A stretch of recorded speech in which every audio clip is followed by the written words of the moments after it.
espero que todos estejam bem. Sou Rodrigo Pinatti, conversaremos em processo civil, nesta oportunidade, sobre jurisdição. É um tema bastante recorrente em concursos públicos da Fundação Carlos Chagas. Vamos lá.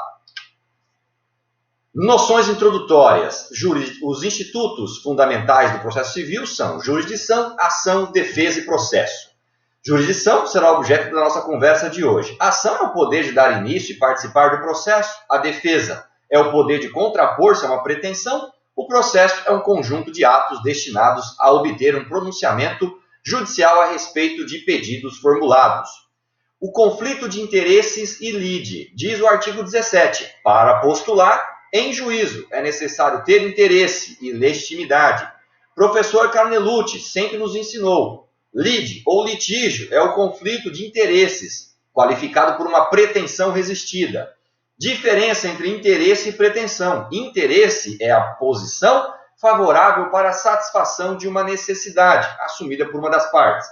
Pretensão, por sua vez, a exigência de uma parte de subordinação de um interesse alheio ao interesse próprio. Pois bem, há diversos meios de solução de conflitos: autotutela, autocomposição, heterocomposição. Esta quando há interferência de terceiro.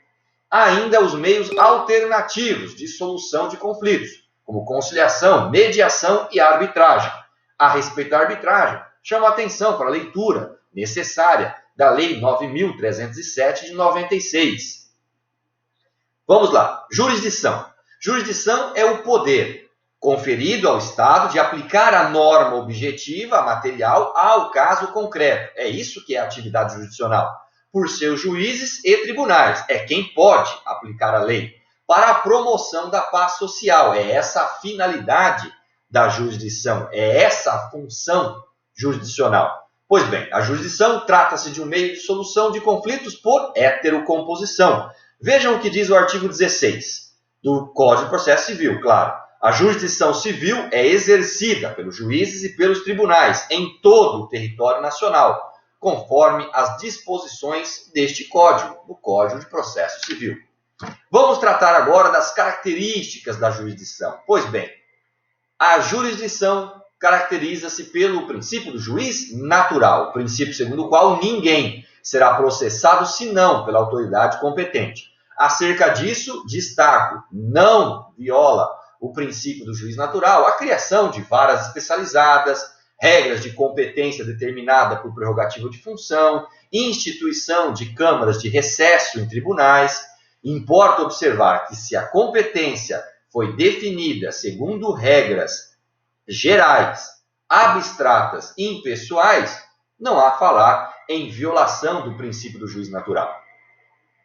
Princípio da investidura. A jurisdição só pode ser exercida por juiz que tenha sido regularmente investido no cargo. Princípio da improrrogabilidade. Os limites do poder jurisdicional para cada justiça especial e por exclusão da justiça comum são os traçados pela Constituição. Não é permitido ao legislador ordinário alterá-los, nem para reduzi-los, nem para ampliá-los. Então vejam, juiz natural, investidura, improrrogabilidade. Vamos agora tratar dos princípios do princípio da indelegabilidade. Só o Poder Judiciário pode exercer a função jurisdicional. Não pode delegar sua função sob pena de ofensa ao princípio constitucional do juiz natural. No aspecto externo, o Judiciário não pode delegar suas funções a outro poder. No aspecto interno, um órgão jurisdicional, um juiz, por exemplo, não pode delegar suas funções a outro. Há exceções a esse princípio da indelegabilidade no aspecto interno. Por exemplo, possível a criação de órgão especial em tribunais com mais de 25 membros para exercer a função de pleno. Artigo 102, inciso 1º, a linha M da Constituição Federal, permite ao Supremo Tribunal Federal delegar a execução dos seus julgados aos órgãos de primeiro grau. Só os atos materiais, como a penhora, avaliação, leilão, os atos decisórios não. E estende-se esta possibilidade a todos os tribunais, em verdade. As cartas de ordem, em regra, contêm delegação da função probatória. As cartas precatórias e rogatórias não são exemplos de delegação, pois para delegar é necessário ter competência para o ato e o juízo que depreca não tem. Vejam a lição do professor Humberto Teodoro Júnior. Na verdade, não se trata na espécie de delegação voluntária, mas de simples caso de colaboração entre órgãos judiciários, cada um dentro da sua natural e indelegável competência. O deprecante não delega poderes, já que o ato a ser praticado pelo deprecado nunca estaria compreendido nos limites da competência do primeiro. Então, era isso que eu tinha de observar sobre a indelegabilidade. Vamos tratar agora da inafastabilidade. O juiz não pode se excusar de julgar um caso concreto, mesmo havendo lacuna. Qualquer lesão ou ameaça a direito será submetida à apreciação do judiciário, uma garantia fundamental prevista na Constituição Federal. Outro princípio, indeclinabilidade. A prestação jurisdicional não é discricionária, e sim obrigatória para o Estado. Há uma exceção que consiste na permissão a que o juiz se abstenha de atuar sob a alegação de suspeição por motivo íntimo. Vejam lá a regra do artigo 145, parágrafo 1º. Princípio da inércia. A função jurisdicional não se movimenta de ofício, apenas por provocação dos interessados. É a regra do artigo 2º do Código de Processo Civil. Vamos adiante ainda. Outros princípios da jurisdição. Aderência territorial. Todo juiz ou órgão judicial conta com uma circunscrição territorial dentro da qual exerce as suas funções jurisdicionais. Pode ser comarca, o Estado, o Distrito Federal ou o território nacional todo, conforme a disposição da Constituição Federal e nas leis de organização judiciária. A isso atribuímos o nome de aderência territorial. Princípio da substitutividade.